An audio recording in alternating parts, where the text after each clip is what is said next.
एक तरफ नारायण मूर्ति चाहते हैं हम हफ्ते में 70 घंटे तक काम करें, दूसरी तरफ दिल्ली का पोल्यूशन बढ़ता ही जा रहा है और मणिपुर में फिर से हो रही है वायलेंस। मेरा नाम है Raj and this is Raj Johal's views on the news.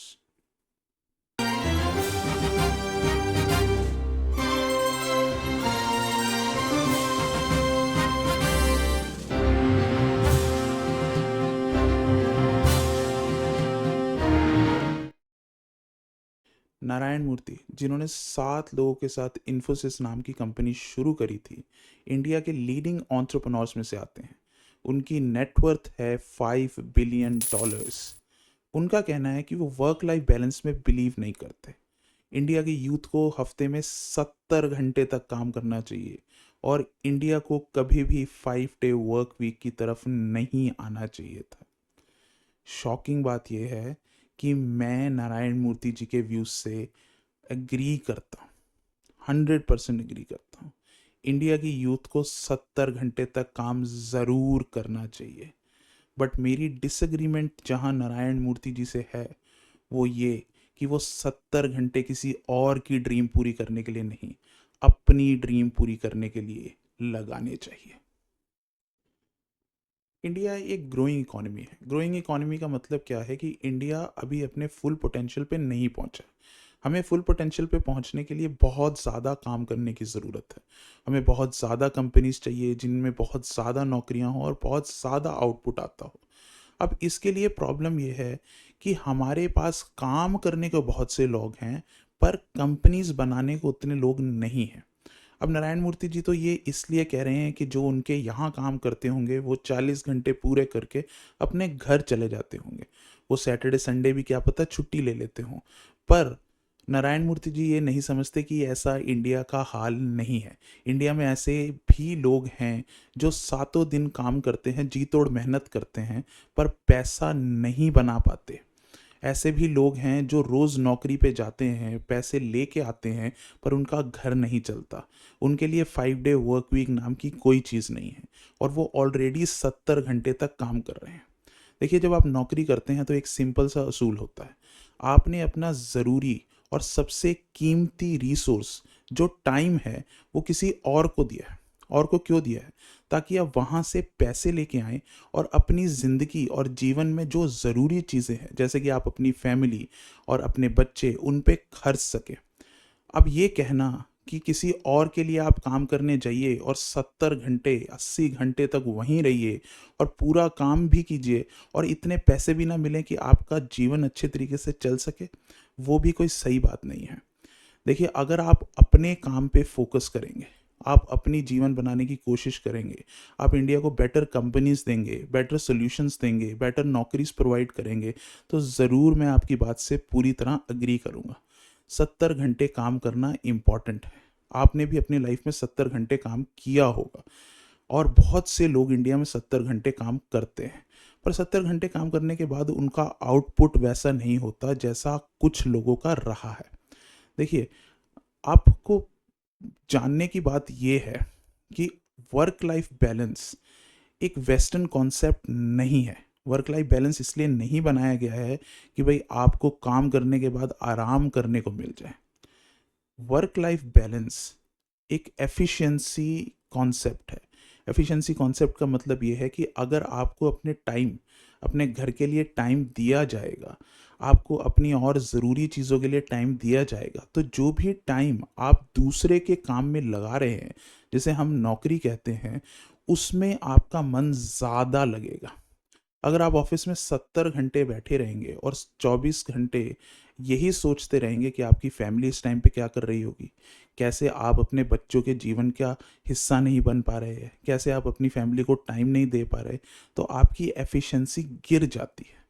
इसलिए वर्क लाइफ बैलेंस बनाया गया है कि आप चाहे 40 घंटे ही ऑफिस आइए, पर जो ऑफिस आने का वो टाइम है वो आप पूरी तरह ऑफिस पे ध्यान दे सकिए, ताकि जो बाकी टाइम आप अपने घर में रहते हैं ताकि वहाँ टाइम स्पेंड कर सके। अब ये समझने के लिए नारायण मूर्ति जी को ये भी समझना पड़ेगा कि क्या फ़र्क होता है एक जॉब में और एक एंटरप्रेन्योरियल बिजनेस में। देखिए, वर्ल्ड ओवर जॉब का सिंपल सा फंडा होता है।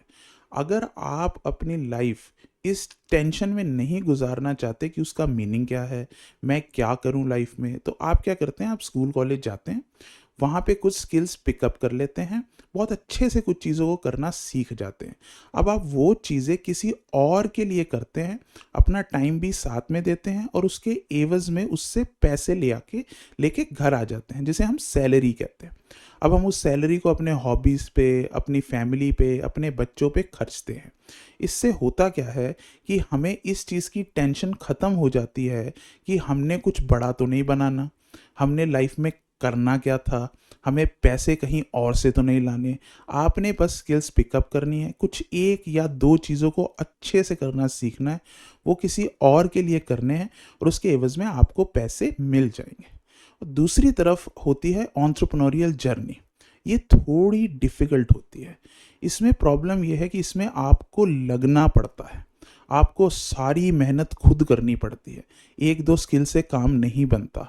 आपको सब कुछ सीखना पड़ता है। आपको खुद ही अपना बिज़नेस खड़ा भी करना है, चलाना भी है और उसको बड़ा भी बनाना है। ठीक है? और दूसरी बात ये भी प्रॉब्लम है इसमें कि आपको इसके सिवाय और कुछ भी करने में घुटन फ़ील होती है। आप किसी और के यहाँ काम करने जाते हैं तो आपको लगता है इससे बेहतरीन काम तो मैं कर सकता हूँ। आप किसी और जगह टाइम देते हैं तो आपको लगता है आपका टाइम ख़राब हो रहा है। तो एंटरप्रेन्योरियल जर्नी आपको अंदर से मोटिवेट करती है कि आप अपने लिए टाइम खर्चें।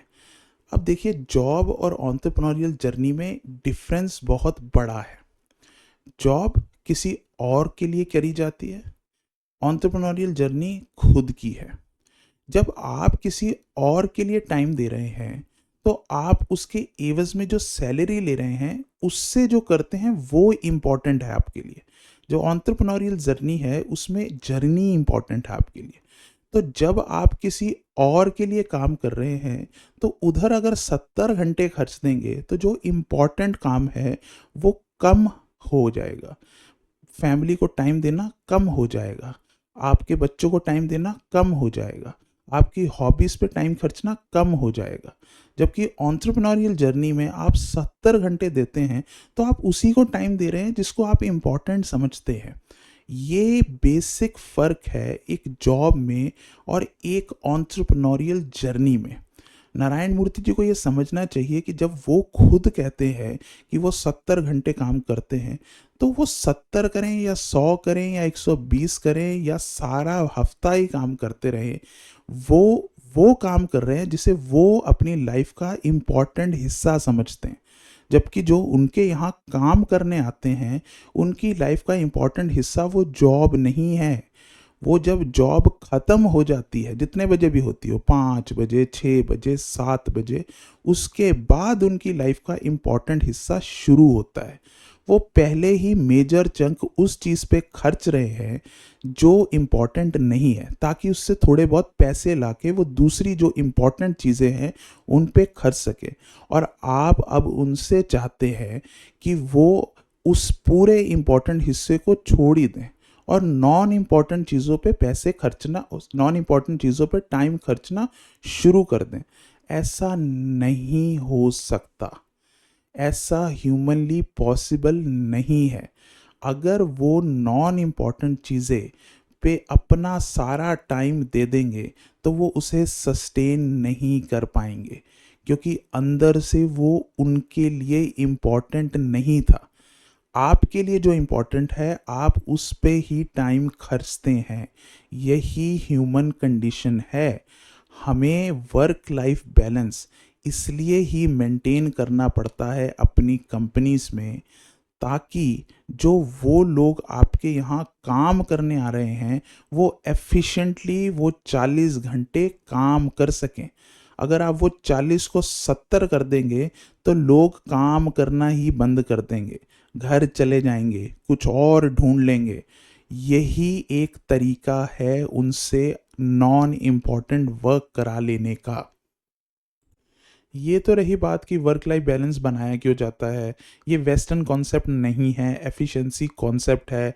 क्यों जॉब और एंटरप्रेन्योरियल जर्नी को एक तरह नहीं देखना चाहिए। पर अब रही बात कि इंडिया की रियलिटी क्या है। देखिए, इंडिया की रियलिटी और डिफरेंट है। यहाँ 5 डे वर्क वीक नाम की कोई चीज़ नहीं होती। 1% इंडिया अगर 5 डे वर्क वीक करता हो तो करता हो, बाकी इंडिया ऐसा नहीं करता। सैटरडेज को हर कोई काम पे जा रहा है, वैसे भी 6 डे वर्क वीक ही है। सरकारी बैंक भी सैटरडेज को, महीने में 2 सैटरडेज को, पर सैटरडेज को खुले होते हैं। यहाँ 5 डे वर्क वीक नहीं होता। पता नहीं नारायण मूर्ति जी की अपनी कंपनी में होता हो तो होता हो, बाकी जगह नहीं होता। बट ये भी देखने वाली बात है कि उनकी कंपनी में भी होता है कि नहीं होता। दूसरी बात, 40 डे वर्क वीक नाम की कोई चीज़ नहीं है इंडिया में। कोई भी ऑफिस आपको 8 घंटे के बाद जाने देगा भी, तो आपका काम 8 घंटे में ख़त्म नहीं हो रहा दिन में। आपके घर जाके आपको ऑफिस से कॉल आ जाएगा, आपका बॉस आपको व्हाट्सएप मैसेज कर देगा, आपका काम पूछ लेगा, अगले दिन सुबह कह देगा कि जल्दी आ जाना, या फिर ये कह देगा कि आज 1 घंटा और बैठ जाना। तो कोई ऐसी नाम की चीज़ नहीं है। दूसरी चीज़ जो नारायण मूर्ति जी चाहते हैं कि जॉब वाले करें, वो है 70 आवर वर्क वीक। 70 घंटे लगे रहें ऑफिस में। देखिए, यहाँ तो वैसे भी इतनी बुरी हालत है कि लोग इतने घंटे काम करते हैं और फिर भी 20,000 सैलरी नहीं है महीने की। अब 70 घंटे काम करके क्या वो सैलरी बढ़ जाएगी? या नारायण मूर्ति जी का कहना ही है कि 70 घंटे काम कर लो उसी सैलरी पे। भाई, आप काम के पैसे दो। आप ऐसे करो, वर्क वीक की जगह आप घंटे के पैसे बांध दो कि इतने घंटे काम करोगे इतने पैसे मिलेंगे। आप देखिए, इंडियंस तो घंटे घंटे लगा देंगे। आप 70 घंटे की बात कर रहे हैं, 80 घंटे तक काम कर लेंगे। जब हमारे जैसे लोग बाहर जाते हैं, वहाँ घंटे के हिसाब से काम करते हैं, तो 70 नहीं 80 भी कर देते हैं। बस यहाँ लोग ये चाहते हैं कि सैलरी तो उतनी बनी रहे, पर 40 की जगह आप 70 कर लें। ये करना थोड़ा सा तो मुश्किल है। इस पे मेरे इतने ही व्यूज़ थे। मुझे यही कहना था कि आप ज़रा समझिए कि एक चीज़ बदलने से दूसरी चीज़ क्या बदल जाएगी? 40 घंटे के 70 घंटे करने से क्या जॉब का नेचर बदल जाएगा? क्या ऐसा हो जाएगा कि जॉब जितनी ज़्यादा लोग यहाँ कर रहे हैं, उससे जितना आउटपुट मिल रहा है वो आउटपुट भी बढ़ जाएगा? या फिर लोग ये सोचेंगे कि अगर 70 घंटे ही काम करना है तो खुद का ही काम कर लें, एटलीस्ट पैसे भी ज़्यादा मिलेंगे और हमारे सिर पे कोई नारायण मूर्ति जी जैसा बॉस भी नहीं होगा।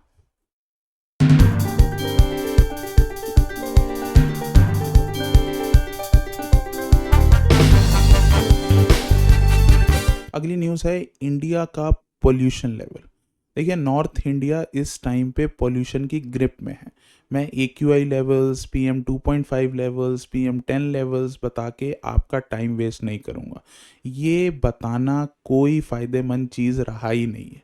किसी को फ़र्क नहीं पड़ता। लोगों को ये नंबर लगता है कि 300 हो गया, 400 हो गया, 500 हो गया। अब उसको वीडियो गेम बना लिया गया है कि ठीक है, 300 का पार होगा, 400 का पार होगा, 500 का पार होगा। आप ये समझिए कि आप रोज रोज धीरे धीरे मर रहे हैं। पोल्यूशन का मतलब यही है कि आपके अंदर कुछ ऐसी चीज़ें जा रही हैं जो आपके ऑर्गन्स को खराब कर रही हैं, आपकी ब्लड स्ट्रीम तक घुस जाती हैं, आपकी लंग कैपेसिटी खराब कर रही हैं, आपके ऑर्गन्स ढंग से फंक्शन करना बंद कर रहे हैं। एक स्टडी कहती है कि इंडिया के जो पर्सन्स हैं जो पोल्यूटेड सिटीज़ में रहते हैं, वो यूरोपियंस के मुकाबले उनके लंग्स 30% कम काम करते हैं। हम वैसे ही अनहेल्दी हैं। अब हमारा खाना अडल्टरेटेड है, हमारी और चीज़ों में प्रॉब्लम है। यहाँ तक तो सब ठीक था। अब अगर आप बाहर निकल भी रहे हैं, आप जो सांस ले रहे हैं उस सांस से ही आप बीमार हो रहे हैं।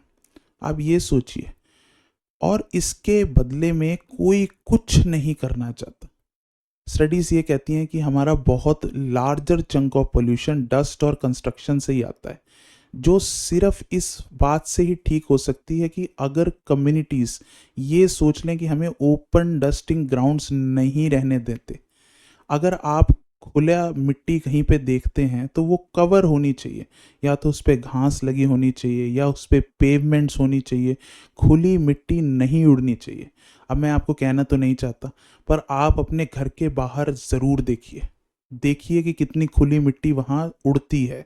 देखिए कि सुबह-सुबह जब सफाई हो रही होती है तो कितनी मिट्टी हवा में उड़ा दी जाती है। अपने घर के आजू-बाजू देखिए जो नए घर बन रहे हैं, क्या वो कोई भी नॉर्म्स फ़ॉलो करते हैं? कोई भी शीट डालते हैं या फिर ऐसे ही लग जाते हैं? अभी सर्दियाँ आ जाएँगी, नॉर्थ इंडिया में तो ख़ासकर आप देखेंगे कि लोग कूड़ा जला के उस पे हाथ सेकते हैं, ठंड से बचने के लिए। अब मैं ये नहीं कह रहा कि अगर आप ठंड से बहुत ज़्यादा पीड़ित हैं या ठंड बहुत ज़्यादा है और आपके पास घर नहीं है या आपके पास कोई छत नहीं है, तो आप अपने आप को वार्म मत रखिए, बिल्कुल रखिए। पर सोचिए, कूड़ा जलाकर अगर आप अपने हाथ भी सेक रहे हैं, तो जिस ठंड से आपको वो आग थोड़ा-सा बचा रही है, वो हवा में जाके उतना ही आपको मार भी रही है। पॉल्यूशन लेवल पे बस मेरे इतने ही व्यूज़ हैं कि आप ये ज़रूर सोचिए कि नंबर्स देखने से हमें लगता है कि पॉल्यूशन हमारा कोई ज़्यादा नुकसान नहीं कर रहा। आप बाहर जाते हैं, आपको लगता है आज यार बड़ा स्मॉग है, ऐसा करते हैं मास्क पहन लेते हैं। इससे कुछ नहीं होगा। आप रोज़ तिल-तिल मर रहे हैं। रोज़ particulate matter PM 2.5, PM 10, PM 1 आपके अंदर जा रहा है। अगर मैं रोज़ आपको कहूँ कि थोड़ा लोहा खाना है, आपको मैं रोज़ कहूँ कि और पार्टिकल्स खाने हैं, आपको कैसा लगेगा? आप बाहर जाके यही सब इन्हेल कर रहे हैं, ये सब आपके ऑर्गन्स में जा रहा है। इतना पीएम 1 इतना छोटा है कि आपकी ब्लड स्ट्रीम में भी एंटर कर सकता है। आप सोचिए कि क्यों ये एक इमरजेंसी नहीं है? क्यों हम एज अ कम्युनिटी इस पे वर्क नहीं करना चाहते? हम बस एक दूसरे को ब्लेम करते रहते हैं। हम कहते हैं उसने ये काम नहीं करा, उस सरकार ने ऐसा नहीं करा, एक सरकार दूसरी सरकार को बोलती है, फिर हम सब मिलके साल के 2 महीने किसानों को बोलते रहते हैं। फिर आप खुद सोचिए कि हम साल भर क्या करते हैं? कहाँ से हम पॉल्यूशन से बच पाएँगे अगर हम खुद अपने आप से ही कोई मेजर्स नहीं लेते? अगर आपके घर के बाहर खुली मिट्टी है तो किसी तरह कोशिश करिए कि वो वहाँ ना रहे। उस पे पेवमेंट्स हों, ग्रास हो, किसी भी तरह से रुके। अगर आप घर पे कुछ कंस्ट्रक्शन करा रहे हैं या आपकी गली में ही कंस्ट्रक्शन हो रही है, जाके उनसे कहिए कि आप नॉर्म्स प्लीज़ फॉलो करिए। प्लीज़ इसे कवर करिए। जो भी डस्ट उड़ती है वो सबकी लंग्स में जाती है। मैं पटाखों पे तो बोलूँगा ही नहीं, मैं फायरवर्क्स पे नहीं बोलूँगा। आपको फायरवर्क्स साल में जलाने हैं, मैं कह रहा हूँ रोज़ जलाइए। रोज़ बाहर खड़े हो जाइए और रोज़ पटाखे जलाइए, रोज़ खुशी लीजिए। पर आप ये ज़रूर सोचिए कि पटाखे आप बाहर क्यों चलाने जा रहे हैं? आप घर में ही चला लीजिए। घर में आप क्यों नहीं जलाते? क्योंकि आपको लगता है कि ये धुआँ जो है ये मेरे घर के अंदर आ जाएगा, जो मेरे लिए अच्छा नहीं है। बाहर तो ये कहीं और चला जाएगा। अरे बाहर कहाँ जाएगा? कहीं नहीं जा रहा। उसी एटमॉस्फेयर में रह रहा है। वही आप उसको इन्हेल कर रहे हैं। आप बेसिकली अपने घर के अंदर ही पटाखे जला रहे हैं और कुछ नहीं कर रहे। रोज़ जलाइए। मैं कहता हूँ रोज़ क्या, दिन में 3-3 4-4 बार जलाइए। खुश हो जाइए ताकि आपको ऐसा लगे कि आपने किसी और को दिखा दिया कि मैं पटाखे जलाने से रोक रहे थे, मैंने जला दिए। और जो कार्बन एमिशंस हैं, जो इंडस्ट्री पॉल्यूशन है, उस पे हम कुछ नहीं कर सकते। उसके लिए हमें सरकारों को रिक्वेस्ट करनी ही होगी। हमें सरकारों को रिक्वेस्ट डाल के, हमें खुद थोड़ा बहुत ऐसी वीडियोस बना के, या जहाँ भी हमारा बस चलता है अपने काउंसलर को कह के, अपने एमएलए को कह के, अपने एमपी को कह के, थोड़ा बहुत इंडस्ट्रियल पॉल्यूशन में कमी करने की कोशिश कीजिए। कहिए उन्हें कि प्लीज़ इन्हें कोई नॉर्म्स फॉलो करने को कहिए। ये ओपन स्ट्रीम्स में, ओपन वाटर स्ट्रीम्स में अपना कूड़ा ना फेंकें। इंडस्ट्रियल वेस्ट को डंपिंग ग्राउंड्स में ना फेंकें। अच्छे तरीके से उसे प्रोसेस कराएं, उसकी प्रोसेसिंग प्लांट्स में डालें। अगर हम अपनी एज अ कम्युनिटी पोल्यूशन के बारे में बात नहीं करेंगे, पोल्यूशन को सीरियसली नहीं लेंगे, तो हम रोज़ रोज़ अपनी लाइफ का कुछ हिस्सा कम करते जा रहे हैं। सोचने वाली बात है। मैं तो सोचता ही हूँ, आप भी सोचिए।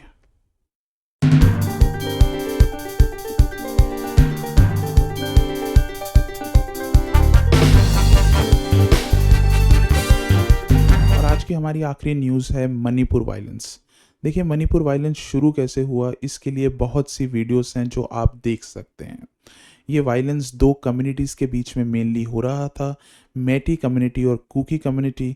मैटी कम्युनिटी को एफर्मेटिव एक्शन दिया कोर्ट ने, जिसकी वजह से प्रोटेस्ट्स हुए, जिसकी वजह से काउंटर प्रोटेस्ट्स हुए और ये प्रोटेस्ट वायलेंट हो गए, जिसकी वजह से लॉ एंड ऑर्डर सिचुएशन बहुत बदतर हालत में चली गई।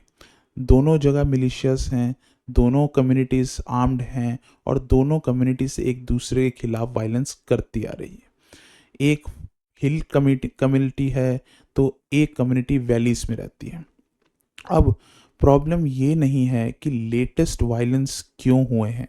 लेटेस्ट वायलेंस ये कंटिन्यूइंग वायलेंस की एक कड़ी है, क्योंकि दोनों कम्युनिटीज़ में अभी भी कोई ट्रस्ट नहीं बन पाया है, कोई प्रॉब्लम सोल्यूशन नहीं हो पाया है। इसकी वजह से थोड़ी सी भी चिंगारी आग लगा देती है। फिलहाल जो वायलेंस हो रहा है उसमें chief minister house, ministers house पे भी हमले हुए हैं और बहुत ज़्यादा अनरेस्ट फिर से हो गया है, जिसकी वजह से इंटरनेट शटडाउन फिर से कर दिया गया। मेरा पॉइंट ऑफ व्यू इस बारे में नहीं है कि वायलेंस कंट्रोल में सरकार ने क्या किया। मेरा पॉइंट ऑफ व्यू इस बारे में भी ये नहीं है कि वायलेंस क्यों हुआ। मेरा व्यू थोड़ा सा डिफरेंट है। मेरा व्यू इस बारे में है कि ऐसा अनरेस्ट हो क्यों रहा है। क्यों मैटी कम्युनिटी और कुकी कम्युनिटी फील करते हैं कि उनके राइट्स उनसे लिए जा रहे हैं या फिर उनको कोई एडिशनल राइट्स नहीं दिए जा रहे हैं।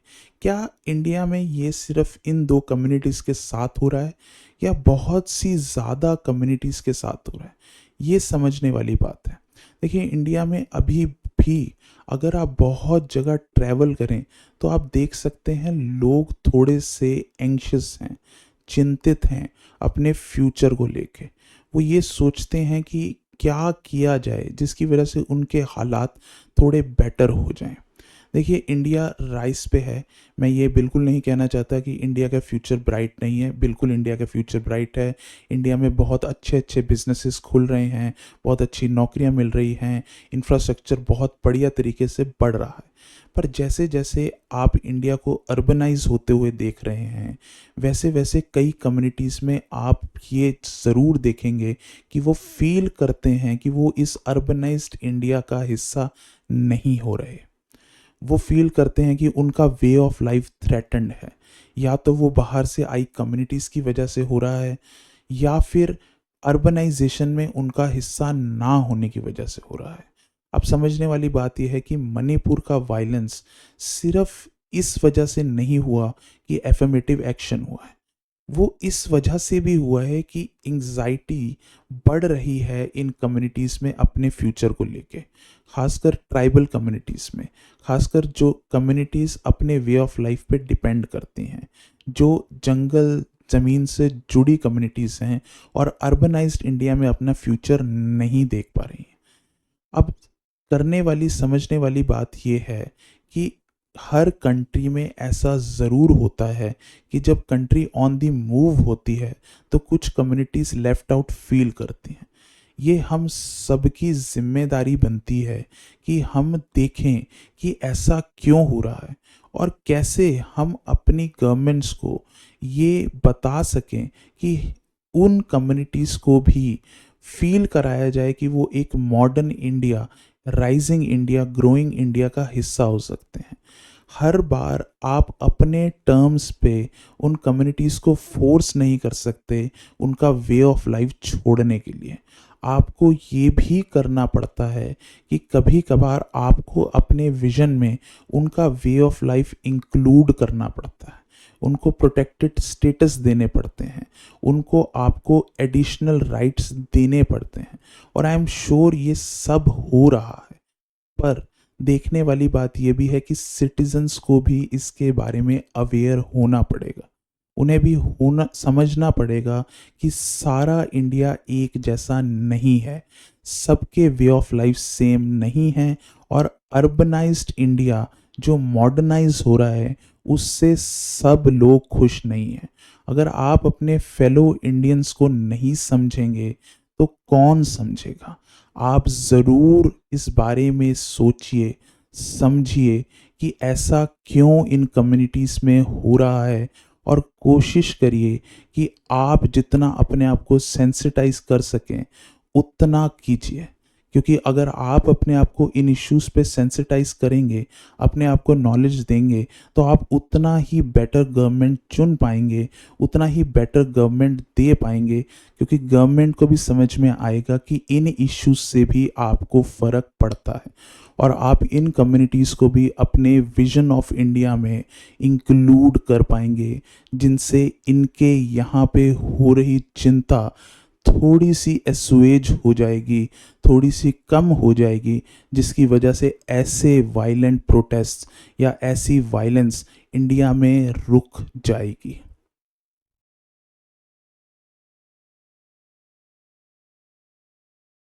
आज जो न्यूज़ हमने डिस्कस करी या जिन पे अपने व्यूज़ रखे, वो सारी न्यूज़ एक दूसरे से जुड़ती है, उनकी सेम कड़ी है। कड़ी क्या है कि बढ़ते इंडिया, राइजिंग इंडिया की प्रॉब्लम्स। देखिए, इंडिया का फ्यूचर ब्राइट है। हमारे यहाँ पे बहुत अच्छे अच्छे इनोवेशंस हो रहे हैं, बहुत अच्छी कंपनीज आ रही हैं, बहुत अच्छे इंफ्रास्ट्रक्चर की हमने बुनियाद रख दी है, जिसकी वजह से इंडिया आगे ही जाएगा। इंडिया में बहुत अच्छे लोग हैं जो चाहते हैं कि उनकी लाइफ बेटर हो।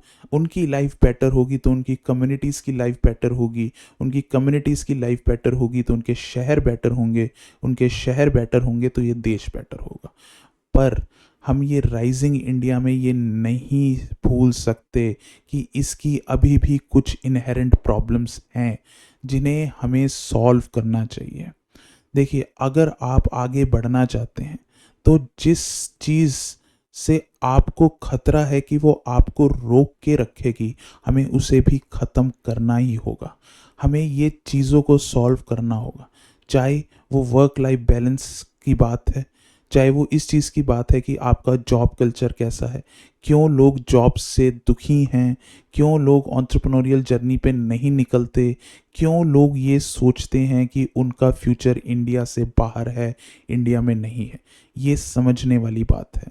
समझने वाली बात ये भी है कि क्यों हम इतने डिसेंसिटाइज हो गए हैं कि अपने ही इन्वायरमेंट को ख़राब होने देते हैं और उससे हमें कोई फ़र्क नहीं पड़ता। हमें खुद उस इन्वायरमेंट में रहना है, हमें खुद अपनी लाइफ बेटर करनी है, और उसके लिए हमें कोई फ़र्क तो पड़ना चाहिए। और आखिरी में हम अपने फेलो इंडियंस के बारे में ज़रूर सोचें। हम ये भी सोचें कि क्या ऐसी कोई कम्युनिटी है जो फील करती है कि उसका इस अर्बनाइज्ड मॉडर्न इंडिया में हिस्सा नहीं डल रहा। अगर नहीं डल रहा तो आपको कोशिश करनी है कि आप अपने आप को सेंसिटाइज करें, अपने आप को उन कम्युनिटीज़ की नॉलेज दीजिए, ताकि आप उनके इश्यूज़ को भी अपने इश्यूज़ से जोड़ के देख सकें। मैं आशा करता हूँ कि ये सारी चीज़ें जब हम मिल के करेंगे तो एक नए, अच्छे, बेहतरीन, बढ़िया इंडिया को बना पाएंगे, इंडिया को आगे ले जा पाएंगे। अगर आपको ये वीडियो अच्छी लगी और आप मेरे व्यूज़ से अग्री या डिसअग्री करते हैं तो कमेंट सेक्शन में लिख के मुझे ज़रूर बताइए। ये वीडियो को लाइक करना मत भूलिए और मेरे चैनल को सब्सक्राइब ज़रूर कीजिए। ये सब्सक्रिप्शन आपके लिए बिल्कुल फ्री है, पर मेरे लिए बहुत वैल्यू रखती है। मैं हूँ राज और ये थे my views on the news.